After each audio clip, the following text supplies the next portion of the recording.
got the new TV show. Yes. How did that whole show really come together? Well, a lot of people would ask us what it's like being a Wayans or second gen of, and everybody had their perceptions and misconceptions. So we didn't want to do a reality show. So we sat back and said, you know what? There's a lot of good, bad, funny, and ugly to being a second generation Wayans. So let's script it. Let's knock it out, kind of like our entourage, if you will. Well, why not do a reality show? Because we just don't want to mock fights. You know what I mean? We don't want to mock scenarios. This is, the show is about 75% based on our life, and then, we embellish certain things for your viewing pleasure, but we ain't an arguing family like that. You know what I'm saying? And with these reality shows, to get them big ratings, I'm going to have to knock out one of my uncles. Like, it just has to go down. Like, I think Marlon's going to have to take the L. He's going to have to take it. I said, who take it? Marlon will take the L. He'll take it. See, that's the beauty of Marlon. Like, he'll be like, what? Ratings? Oh, knockout? I'll do it. That's why you got to love Marlon. Anything for a check, huh? Anything for the money, man. Listen, there's a lot of Wayans in this family. We don't want to go back to the projects, man. We want to keep this thing going. I feel you. I mean, like, I remember I saw the first episode at the premiere, and a lot of it was like, hey, so like you would have meetings, and someone in the meeting would be like, so can you get so and so? Right. Keenan for me? Can you get Damien, or whatever? I mean, is that a typical thing that you guys would always go through?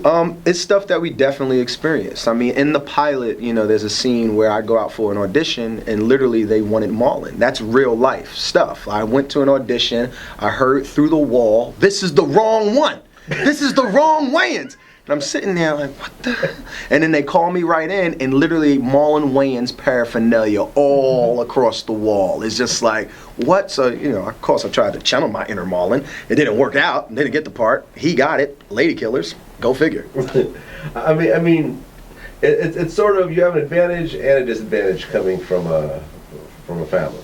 You know what I mean? Because in one way, you do have your connections, but another way, it's like, that's so-and-so's kid, and you know what I mean? And it happens both in, in the music world, which I mostly live in myself also. Like Robin Thicke had a hard time in the beginning, and right. That type of thing. He was thing. Mr. Growing Pains. Yeah, exactly. Yeah. Exactly. I mean, so what was really like the advantages and disadvantages? Well, the advantage is that they were my college. You know what I mean? I didn't go to school to write, direct, and act and all these things. I literally watched my family, would ask a lot of questions, and I was a sponge to the knowledge that they gave me. So on one end, that's the pro. Now the flip side is the fact that everybody thinks you're born with a silver spoon in your mouth. I'm a project-bred kid, born and raised in the projects with my family. We came up in the struggle together. We supported each other together.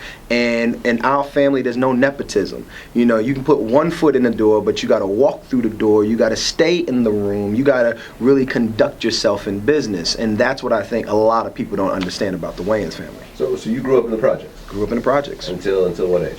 Grew up in the projects till about 13-ish, then moved to Jersey, went to high school out in Jersey, then right after I graduated high school, came immediately out here to LA. So when the family's making money, this is another thing to get clear, when the family's making money, that's not necessarily your money. Right. You know what I mean? And just because you see them on one thing, that one thing doesn't completely translate into millions.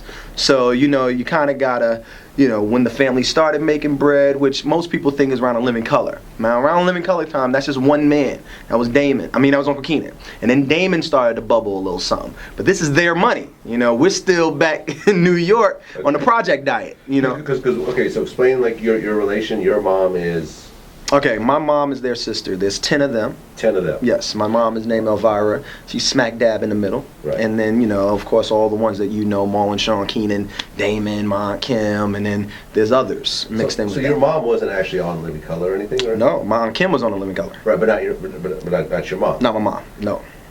And your dad was not involved in that either? Not at all. Not at all. So my dad wasn't involved in my life. How is he gonna be involved in the Well, when that money starts coming in, you get that. Hey. Well, no, you definitely start getting the calls later on in life. The calls start coming.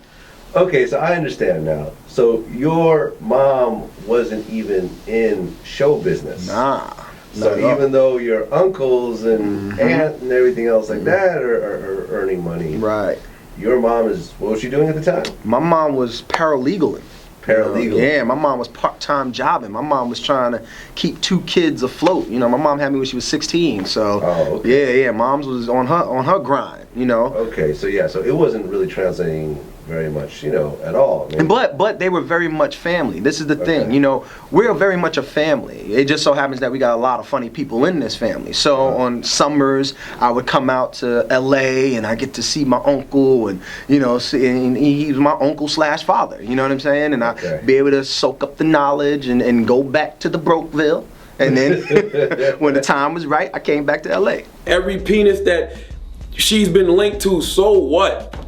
I shot her club up. That's ejaculating in a chick, for people that don't know. I shot her club up and I got her pregnant. 50 wants to feed his niggas. Huh. Yeah, and if he can't feed you, then you're still a threat to some degree. And Game was talking, you know, real greasy about fucking him up and all types of crazy shit. That type of shit, you know, on a street level, you can't forgive that.